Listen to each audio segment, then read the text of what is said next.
পলুখিনি এনেদৰে ঘূৰি ফুৰিছে বাহ বান্ধিবৰ কাৰণে।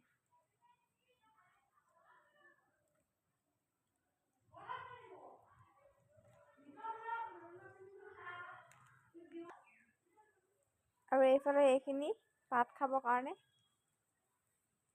শেষৰ এপাতৰ অকণমানিলৈকে পলুকেইটা ধুনীয়াকৈ পাতখন চপাই খায়, বৰ ধুনীয়াকৈ। এয়া চাওক, শেষৰলৈকে খাই আছে। যিমান কণ থাকে সিমান কণ, শেষৰলৈকে সকলোখিনি খায়।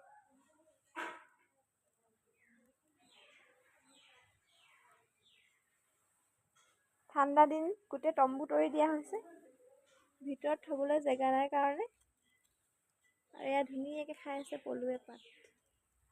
এফালৰ পৰা ধুনীয়াকৈ চিজিল লগাই খাই যায়।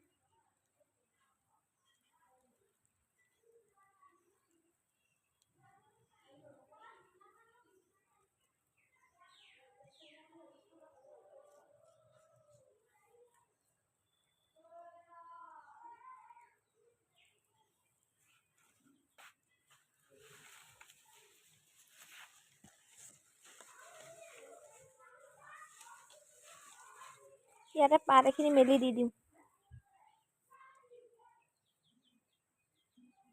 আৰু এইফালেও এইখিনি আছে, এইখিনি অলপ সৰু সৰু।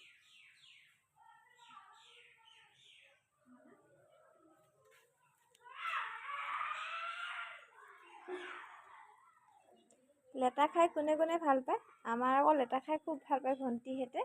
সেইকাৰণে দুইজনীয়ে এইবাৰ লেটা পলু পুহোঁ বুলি ল'লে। কিন্তু অৱস্থা এনেকুৱা হৈছে, পাত নাই, তাতে বৰষুণ দি দিছে।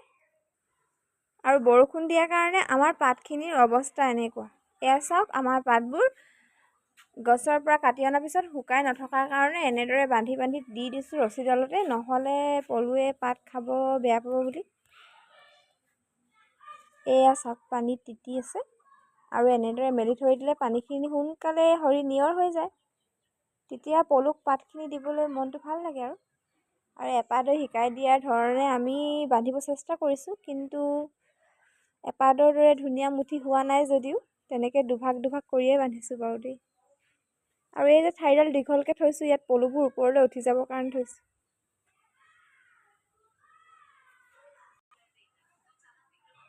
দেখিছেনে?